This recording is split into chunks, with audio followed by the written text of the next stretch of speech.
going to share a few tips about searching the web in this tutorial.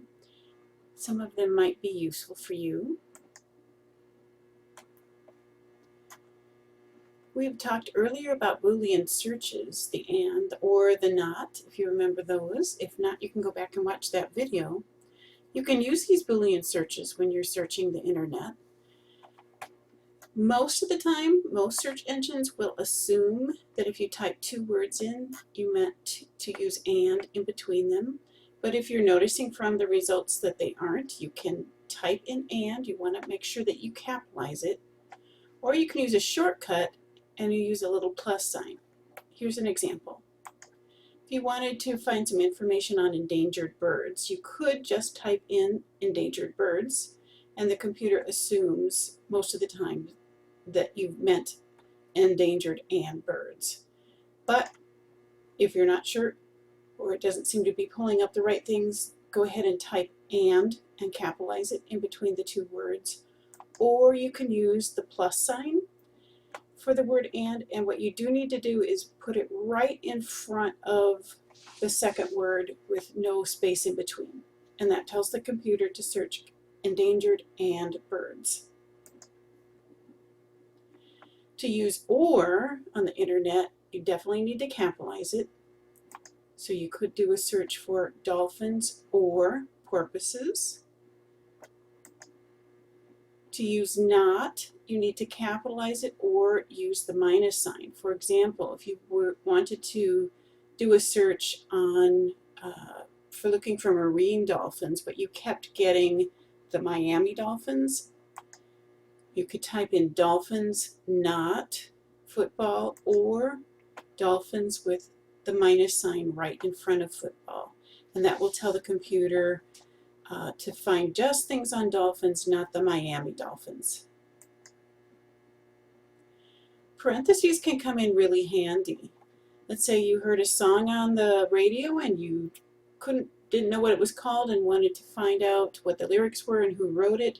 If you just type in the part that you remember and put it in parentheses, that's a good way of finding songs.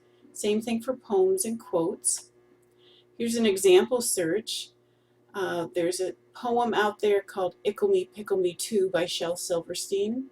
Let's say you could only remember pickle me. If you put that in quotes and type it into Google, you'll get some odd things. If you go far enough, you'll find the poem, but actually to make it a little faster, if you add poem next to your search or and poem, you'll definitely come up with what you're interested in, that poem by Shel Silverstein, right away. If you are not a really good speller, using asterisks is a really good tip. For example, let's say you weren't sure how to spell elephants. If you just type in as much as you're sure about and then put an asterisk, it'll search for anything that starts with E-L-E-P-H and anything after that, and you should at least be able to find something on elephants. Then you could retype it in with the correct spelling and even narrow your search down more. The other thing the asterisk will do is give you variations on a word.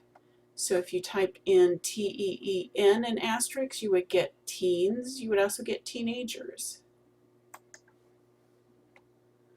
It's a good idea if you're working with a search engine that has an advanced search and you're not finding what you want, to try and use that advanced search, because there's usually lots of good ways to narrow down your search using the advanced search.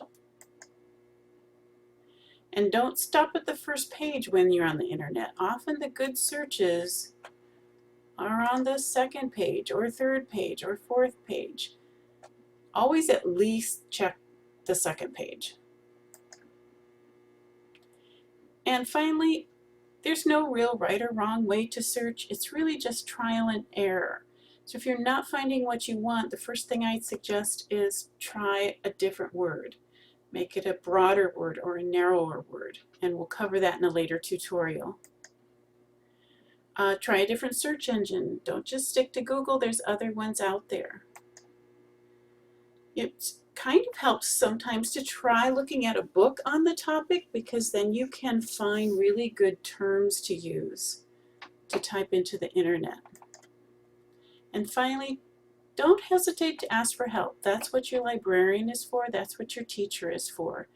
And we want to help you, so don't hesitate to ask. Keeping all that in mind, I wish you happy searching.